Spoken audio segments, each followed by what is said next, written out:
Welcome to Section 3.1, Systems of Linear Equations in Two Variables. So question, what is a system of linear equations in two variables? Well, sort of a simplistic answer. Once again, read the textbook to find the actual definitions on that. But for the simple answer, it's basically when we have two equations, and this is linear equations, so we're talking about lines. So two linear equations. And we're trying to see when they're equal to each other. And we want to find out when they are equal. That is the basic idea. We have two equations which we know we can graph lines, right? And then we're trying to see where they are equal. Or, if you're thinking graphically, where the two lines intersect. Okay, that's what we're talking about. We're looking at solving a system. So how do we solve systems of linear equations in two variables? Well, there are three methods that we're going to look at, and the first method is with graphing. So as I mentioned kind of above, with graphing, what you can do is you can graph your two lines and then see on the graph the exact point where they cross, and this is where they're considered to be equal. And that point there would be your answer. There are some variations to this for graphing, but generically, that's what we'd be looking for. So a second method we would have is called substitution. And that's where we take one of the equations. Let's say we have an equation 2x plus 3y equals 5. That's generic. And we sub this equation into our other equation. Let's just say maybe it was 4y plus 3x equals 6. Okay? This is just generic, this is not actually how it happens, but that's the basic idea. We substitute one equation into the other. And the last method we have is elimination. And like the name sounds, what we'll do is we'll get our two equations. Let's say I'm just using the same generic ones we just showed above. And to solve this, we would try to eliminate one of the variables. Like maybe we'd try to eliminate out the x's and solve for y, and so on. Once again, this is just a quick overview. We'll go over in depth how to solve with this in just a sec. So example 1. Determine whether the points -4, 2 and 3, -12 are solutions to the system. Alright, so if you recall, the visual for solutions is when we have two lines and we're looking at the point where they intersect. Another way to see if it's a solution is to see if that point satisfies the equations. Alright, so we're going to go ahead and try to see if it will satisfy our equations. So let's check, once again, always label your work. So check -4, 2. So we'll go ahead and place 4, -2 into both of our equations and make sure we have a true statement, just like how we've checked equations before. Okay, we're going to check each of these, and then x plus 3y equals 2. So we have our x and our y. So x is supposed to be -4. So that'll be 2 times -4 plus our y value is 2. Let me actually go ahead and recolor code that. So -4, 2. And we want to know if that equals -6. So when I'm checking, go ahead and use my question mark for checking because we don't know if it's true yet. So that'll be -8 plus 2. Is that equal to -6? Well, -8 plus 2 is equal to -6. And it's a true statement.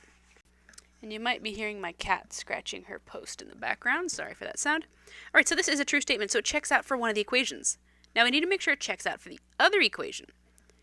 So, let's go ahead. We have -4 for x plus 3 times our y value, which is 2, equal to 2. Then we have -4 plus 6. Is that equal to 2? Using our question marks again. And then we have 2, yes, is equal to 2. Awesome. So, what do we know? Well, we know that -4, 2 is a solution to the system. Oop, my pen. Okay, a solution to the system. A solution of the system might be a better way to say it. A solution of the system. Okay, so we have one more point to check. So let's go ahead, organize our work out here. So we have check. Which one are we checking now? We're checking the 3, -12. will this be a solution to our system? Once again, we have to set up each equation and make sure that it'll create a true statement when we plug in the values. Okay, so we have our x and our y. So 3 is x. So we have 2 times 3 plus, and y is negative 12 equal to negative 6. Is that true? We have 6 minus 12. Is that equal to negative 6? Well, yes.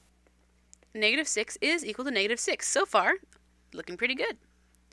Let's check the next one. So x is supposed to be 3 plus 3 times, and our y is negative 12. Is that equal to 2? Question mark. So we have 3 minus, okay, well, 3 times 12 is going to be 36. So negative 36, is that equal to 2? Well, 3 minus 36, that's going to be negative 33. That is not equal to 2. So notice I use that little slash through on the equal sign. That is not equal to 2. So is the point 3, negative 12 a solution to our system? The answer is no, it's not. Even though it satisfied one of the equations, it did not satisfy the other equation. It has to satisfy both to be a solution to the system. So we'll say no, 3, negative 12 is not a solution to the system.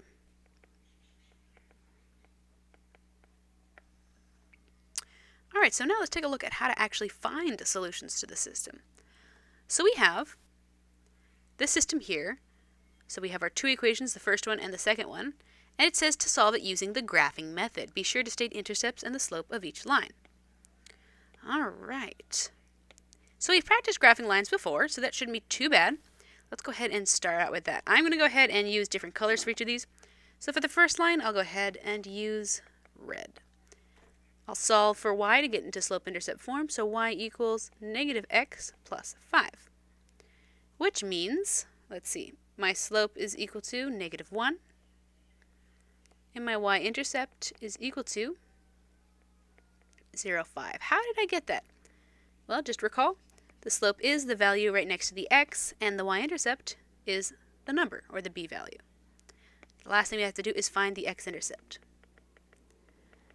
So to find the x-intercept, we'll go ahead and set y to 0 in our equation. So it'll go to 0, so we have x plus 0 equals 5, which means that x equals 5. And we have 5, comma 0 for our x-intercept. Okay, let's go ahead and graph. So 0, 5, 5, 0. We have to find one other point, so let's use our slope. It's negative 1, so that means we're going to go down 1, right 1. Down 1, right 1, boop, right there. That'll be 1, 4. And let's go ahead and graph in that line as straight as possible. Arrowheads, and there we go. Awesome. Okay, let's get on to the other line. I'll graph this one in blue. So I'm going to use the same method, and I find this method works pretty well. I mean, there are other methods. Let's go ahead and solve for y. So subtracting 2x from both sides, we'll get y equals negative 2x plus 4. Let's get rid of that negative by the y. So multiply by negative 1. Got to multiply everyone by negative 1. And we have y equals 2x minus 4. As usual, if any of these steps are going too fast for you, always feel free to drop by my office hour and I can explain any of these problems in the lecture notes in a little more depth for you. Alright, so what is my slope? It's a value next to x, so that'll be 2, and then my y-intercept will be that negative 4. So my slope is equal to 2, and my y-intercept is equal to 0, negative 4. And let's find our x-intercept.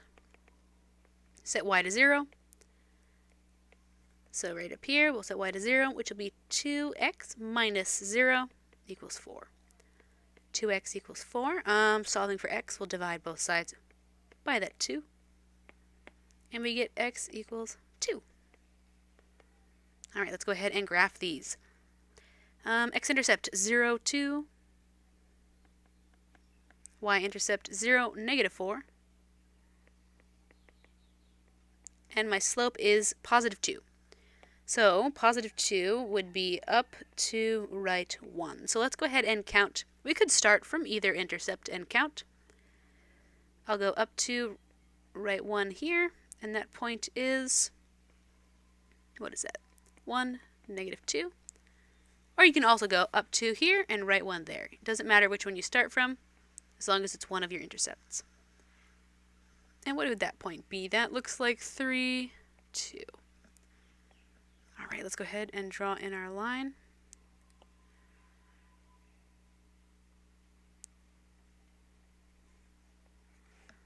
Ooh, that wasn't that straight. Okay, are we done? Hold on, we're not quite done. There's one last super important step. What was the goal of all of this? What are we trying to do? We're trying to find the solution, right? And the solution is what? It's where they intersect. That's right. That point right there is the solution. So we actually need to state the solution, right? We can't just end the problem without giving our answer. So our answer, I'll go ahead and write it down here. The answer to our solution, we need to write our coordinate point 3, 2. And box that answer. Very important. That is the whole goal. We can't give that up. All right, so next question. What do the 3 possible solutions to a 2x2 system look like graphically? And I just introduced sort of a new term. Instead of saying a linear system in 2 variables, we can just say 2x2 system. Sort of shorthand way of saying it. All right, so what are the 3 possible solutions? Well, we're talking about lines, right? So if you think about graphing lines, what are the 3 possible ways that you can graph 2 lines? Well, the one way we know is if they're both slanted and they intersect at some random point, right? Which is like what we just had in the example above here. That would be at some point x, y. So we have one point, and our answer or our solution would be able to be listed as x, y. Now, another concept is, what if they never intersect?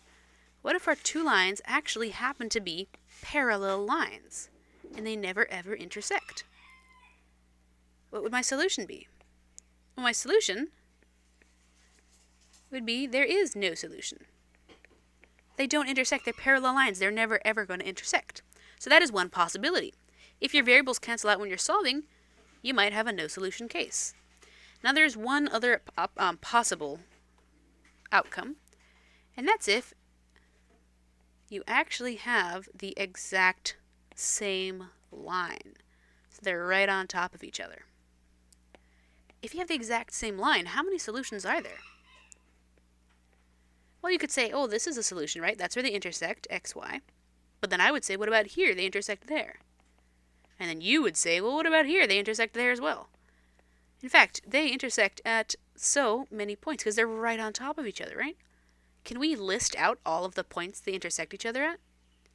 The answer is no, that's impossible. We can't list them all out. So our answer is going to be, and it's sort of a long answer, infinitely many solutions. Okay, so that three-word little mini sentence right there, infinitely many solutions. And that are the 3 possible answers we would have for a 2x2 system. Okay, intersect once, none, and many. 3 options. Okay, so here is a question. Why don't we always graph to find the solution of a system, right? Because we already know how to do that. Pretty straightforward. Graph 2 lines, see where they intersect. Well, the problem is, let's say, I'm just going to go ahead and, you don't need to write this down in your notes, but let's say we had 2 lines, right? I graphed them, a yellow and a green, and they intersect right here on my graph. At this point, do you know what that point is? I don't. I could approximate it. I could say, well, I know it's at -4, and then it's somewhere below 2. That really wouldn't help us too much in a real-world application where we really need to know the actual decimal, right? If you're shooting off a rocket or something, you want to know the actual answer. So, graphically, it doesn't work well if we're working with something that doesn't perfectly fall on a whole number, like our answer did here. So, graphing doesn't always work. It's nice, but it doesn't work well when we have answers that are not whole numbers, which is why we have the 2 other ways of solving. So let's take a look at those. So why don't we always graph? Graphing doesn't work well if the answer is not a whole number. Okay, let's take a look at the next method for solving, and this one is called substitution. And like the name implies, we're going to be subbing. What we're going to do is we're going to take one equation, solve for a variable, and sub it into the other equation. So let's go ahead and do that. So looking at my two equations, I have 4x plus y equals 5 and 2x minus 3y equals 13. And I'm thinking right now, which one do I want to be the substituted equation? How my brain works, and there is no right answer for this question, but what I like to do is I like to find the variable that doesn't have a number in front, or a variable that has 1 in front of it, and that's y. So I'm going to use this equation for the substitution. So we're going to solve for y in this equation. So 4x plus y equals 5. To do that, we'll minus 4x from both sides.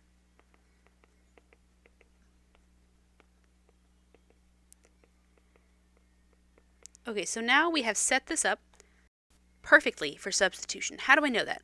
Well, I have a variable by itself. Whenever I have a variable by itself, it's set up perfectly for substitution. Okay, so now we're going to go ahead and sub y equals negative 4x plus 5 into the other equation, 2x minus 3y equals 13. How are we going to do that? Well, if we look at this equation, it says that y equals negative 4x plus 5. And then if I look at the other equation right here, do you see a y in that equation? I do, right here. And we know that y equals, let me change color, negative 4x minus 5, or plus 5. So we'll sub that right in here in replace, or in exchange for y. So let's do that. 2x minus 3, and now we're subbing out the y and replacing it with negative 4x plus 5 equals 13. And now we have done the big main step for substitution. We've taken one equation and we've plopped it into the other equation. That is the big step. Definitely something I look for on exams. All right, so now let's go ahead and we're just going to solve. So notice, how many variables do we have in this equation? We only have one. It's just the x. And that's the goal. We want to be able to solve with just that one variable. So let's go ahead, 2x minus, and I'll distribute that negative 3. So negative 3 times negative 4 is going to be positive 12x. Then minus 15, so that negative 3 times the 5 equals 13. So we'll go ahead and add these two like terms, and we'll get 14x minus 15 equals 13. Well, we want to get x by itself, so we'll plus the 15 from both sides. And we'll get 14x equals, looks like 28. Ooh, we're almost done. We've solved for x. Divide both sides by 14. And let's see, x equals, 2. But careful, we're not done yet. Remember, this is a system, and a system we're looking for a coordinate pair answer. We've just found the x value. We need to find y, right? So how do we find y? Well, we know how to find y, right there. So I'm going to go over here and say, finding y. Once again, with systems, labeling your work is really important because there's just a lot that goes on. So now we'll do a mini substitution. We know that x equals 2, so we'll go ahead and plop 2 right there for x. And y equals negative 4 times 2 plus 5. Then y equals, well, negative 4 times 2 is negative 8 plus 5. Then y equals negative 3. So how do I answer? Remember, we need a point, so answer is going to be 2, negative 3. Okay, always answer in the coordinate point, unless you're working in, let's say, a word problem, or you're told not to. But other than that, Always answer in the coordinate point, because remember, we're looking at two lines and where they intersect. Let's take a look at the next example. So solve this using elimination. Ooh, these do not look pretty. We've got decimals in the first equation and we've got fractions in the bottom equation. And we're using a new method, elimination. Okay, in elimination, the goal is to match one variable to cancel it.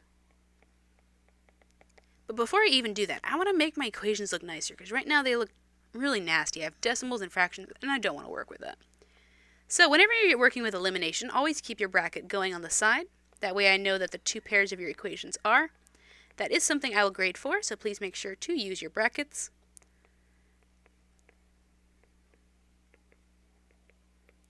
Alright, so I want to get rid of the decimals on the top. In order to do that, I'll multiply the top and bottom by 10. Or sorry, the top and the left and right, not top and bottom. Okay, and in the bottom equation, can I get rid of those fractions?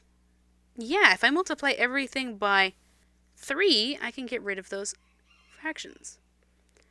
Okay, so I'm fixing each of these as I go along. Once again, since I'm in the system for elimination, I'll keep using my bracket. When I multiply that 10 into each of these factors, that'll move my decimal point over.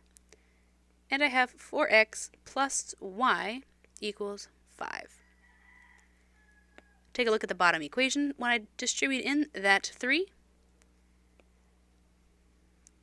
it'll cancel with the first two, but in this one right here with the y, that just becomes a 3. So I'm left with 2x minus 3y equals 13. Once again, if any of these steps were done too quickly, please come by my office hour and I will be glad to explain these to you in more depth. Wow, don't these look so much nicer? These equations look way better than they used to look. So, always, if you can simplify the equations before you start solving, definitely do that. It'll make your life a lot easier. Alright, so now let's get to actual business. Our goal is to use elimination. What we're going to do is we're going to pick one of the variables that we want to match. And what do we mean by match? Well, if you look at the x values, we have a 4x and a 2x. Those are not matched because one's a 4 and the other's a 2. If you look at the y's, one is a 1y and the other is a negative 3y. Those are also not matched. So none of my variables are matched, which means I get to choose which one I want to match. So looking at these, I think the goal is to always use as small a number as possible. I'm going to go ahead and match the x's.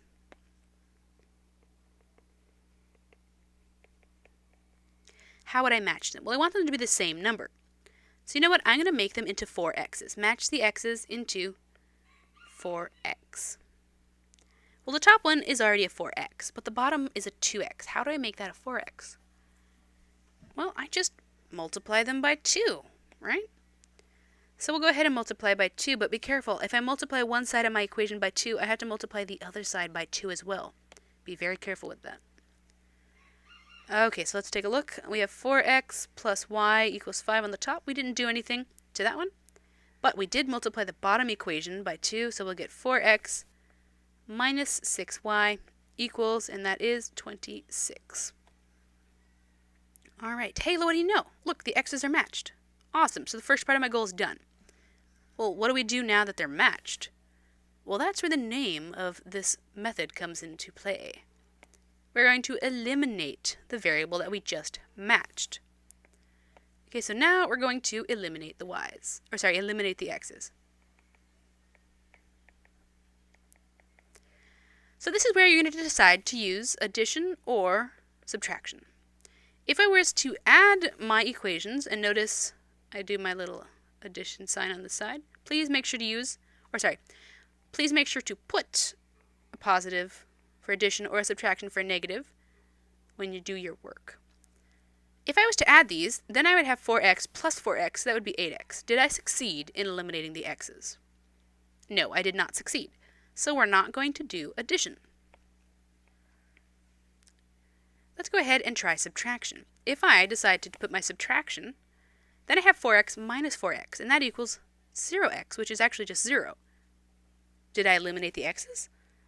The answer is yes. Okay, so we're going to stick with subtraction, because when I subtract my two equations from each other, we get rid of the x, which was my goal. So the x's cancel, and then I have y minus negative 6y. Let me write that on the side. Y minus negative 6y. That'll be y plus 6y, which is 7y. Okay, so we have 7y equals, and then we have 5 minus 26. Let me do that inside. 5 minus 26. Oh, so that's going to be negative 21. Okay, you don't have to show the scratch work on the side if you don't want to. Some students I found have a hard time with that negative subtraction on the side. So if that method helps, definitely do it. All right, we're almost done. We've almost solved for y. So let's divide both sides by 7. And we have y equals negative 3. Aha! Are we done? No, we're so close. We've just solved for y. Remember, we need to solve for x as well. How do we do that? Well, we're going to go ahead and pick one of our equations to solve for x. It's always best to go back to one of the original equations for solving. So the one that looks simpler for solving for x, let's see. I like fractions. I prefer fractions over decimals. So let's go ahead and write solving for x. Once again, labeling your work. So we'll plug in the original equation, and we have found that y equals negative 3. So let's go ahead and plug negative 3 in for y right there. And we have 2 over 3x minus negative 3 equals 13 over 3. Okay, so solving for x. I'll get rid of those 3's in the fractions. Don't want those. So then we have 2x minus 3 times negative 3 equals 13. Simplifying, let's see, 2x plus 9 equals 13. Let's subtract 9 from both sides. 2x equals 13 minus 9 is going to be 4. Dividing both sides by 2, and we get that x equals 2. Are we done? No, we're so close. We have to write our final answer. Our answer is the little coordinate set to negative 3. Whew, all right, we're done. So once again, with systems, definitely label your work. There's a lot going on, a lot of numbers, a lot of positive and negatives going on. So make sure your work is neat and labeled. That way you don't get lost in your work. All right, so we have a question. Which method is better to use, graphing, substitution, or elimination? The answer to that is it's really up to you. Unless you're told which one to use on the exam, it is up to you. Okay. Oftentimes, depending on the way my equation is set up, so let's say if I had y equals 2x plus 5 and 3x plus 4y equals 6, in my mind, this one is set up for substitution because I have my variable by itself. So if I saw a system like this, I would probably use substitution. If I saw a system like this, where it's already set up, where the x's and the y's are perfectly above one another, see, we have the x's above each other and the y's above each other. If they're already set up like that, then to me, I would use elimination for this one. Once again, why? X's are set up above each other, y's are set up perfectly for elimination. Usually, I do not choose graphing because, once again, graphing only works well. Ooh, I wrote that really nastily. Graphing only works well for what? Do you remember? For whole numbers. So, it only works well.